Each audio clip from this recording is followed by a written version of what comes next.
You have seen this before. Everyone has. 34 seconds. That's how long it took, from the first flame to the bow hitting the ground. 97 people were inside that ship. 62 of them walked away. We remember the Hindenburg as the disaster that killed an entire industry overnight. That part is true, but not for the reason you think. It wasn't the deadliest crash of its era.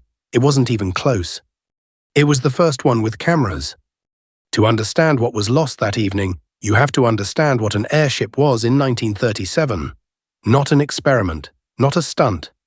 The most comfortable, and by the numbers the safest, way a human being could cross an ocean. The Graf Zeppelin had been flying passengers since 1928, over 1 million miles, around the world. In all that time, the Zeppelin company never injured a single passenger, not one. The Hindenburg was the next step. In its first commercial year, it crossed the Atlantic 17 times and carried nearly 2,800 people. Inside, there was a dining room with white linen, a lounge with an aluminium grand piano, a promenade deck with windows that opened. You could lean out over the Atlantic at 1,000 feet and feel the air. A crossing took 2.5 days. A ship took 5. There was even a smoking room on an airship filled with hydrogen. It was sealed and held at higher pressure than the rest of the ship so that no hydrogen could ever drift in. You entered through an airlock. There was one lighter and it was chained to the table. A steward checked every passenger on the way out to make sure nothing was still lit. They had thought of everything. That's the part people forget. These were not reckless men. They were the most careful engineers in the world, and they were flying a building full of the most flammable gas in the universe. On purpose, because they had no choice. The Hindenburg was not designed for hydrogen. It was designed for helium. Helium doesn't burn. That was the whole point. There was one problem. In the 1930s, essentially all of the world's usable helium came out of the ground in the United States. And in 1927, Congress had made it illegal to export. The Germans built the ship anyway. They assumed that when the time came, a license would be granted. It was a passenger liner. It carried tourists and mail. By the time the Hindenburg was finished, Germany was not a country the United States wanted to hand a strategic gas to. The export board said no. So the engineers went back and re-rigged the ship for hydrogen. It gives slightly more lift. It is also the most flammable gas there is. The Hindenburg was a helium airship flying on hydrogen because of a law written 10 years earlier and an ocean away. The last crossing ran late. Headwinds over the Atlantic put the ship about half a day behind, and when it finally reached New Jersey, Lakehurst was sitting under thunderstorms. The captain did what a careful captain does. He waited. The ship drifted along the coast for hours until the field reported the weather had cleared enough to land. At just past 7 in the evening, the Hindenburg came in. Because the delay had eaten the schedule, the crew brought it in high and fast. A tighter, sharper set of turns than usual to line up with the mast. The landing lines went down. They were wet. At 25 past 7, someone on the ground saw a flicker near the top of the tail. And a burst of flame near the big tail fins turned the ship into a flaming inferno.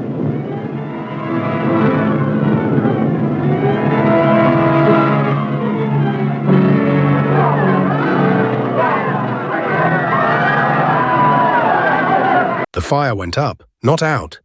That single fact is why this is not a story about 100 deaths. Hydrogen is the lightest thing there is. When it burns upward, and it burns out fast. The flame climbed away from the passenger decks along the top of the hull, and the ship sank tail first while the bow was still in the air.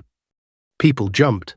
From the promenade windows they had been leaning out of an hour earlier, some from 20 feet, some from higher.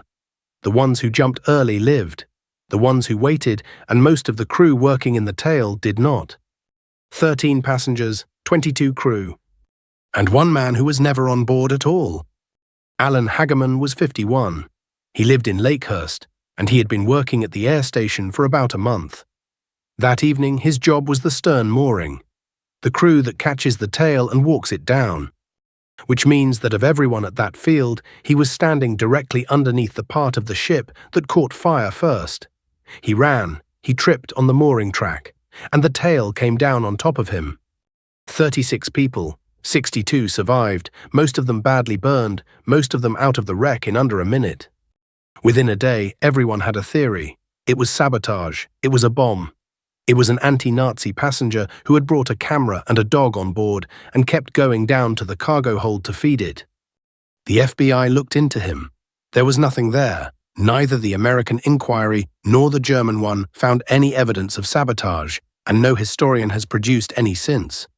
Both investigations arrived at the same unglamorous answer. The ship had been flying through an electrical storm, its skin was carrying a charge, the wet landing lines touched the ground and grounded the frame, but not the outer skin and not instantly.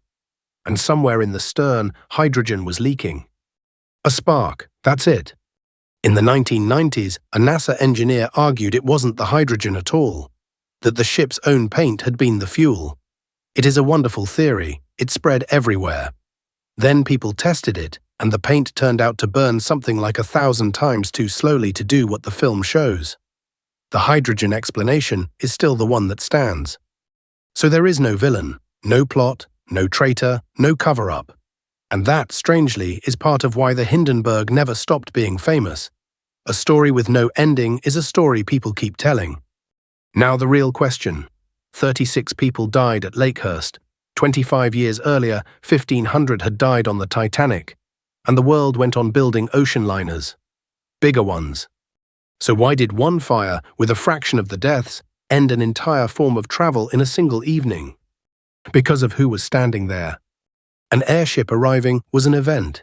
People drove out to watch, and on that evening, 5 separate newsreel companies had camera crews at the field.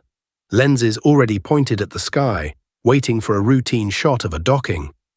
Which means that when it happened, it was filmed from 5 angles. In focus, from the first second. And there was a radio man from Chicago there too, named Herbert Morrison, testing out a machine that cut audio onto a disc. He was not broadcasting live, he was practicing. So there is a recording of a reporter watching people burn while he tries to keep describing it and fails and apologizes for failing. It went out over the network the next day. At 7:30, their time. And for better than 2.5 days, they've been speeding through the skies over miles and miles of water here to America. Now they're coming in to make a landing of the Zeppelin. I'm going to step out here and cover it from the outside. Within a week, that fire was playing in movie theaters across America and Europe. Not a drawing, not a survivor's account read out in a newspaper. The thing itself in motion with a man's voice breaking over it. Nobody had ever seen a disaster before. They had only ever read about one. The Hindenburg didn't become dangerous on the 6th of May, 1937. It had always been exactly as dangerous as it was the day before. What changed is that for the first time, the danger had footage. Zeppelin travel wasn't killed by physics, it was killed by an image. The airships were scrapped, the company that built them was broken up. The field at Lakehurst is still there, and on the ground, the spot where the Hindenburg came down is still marked. 36 people.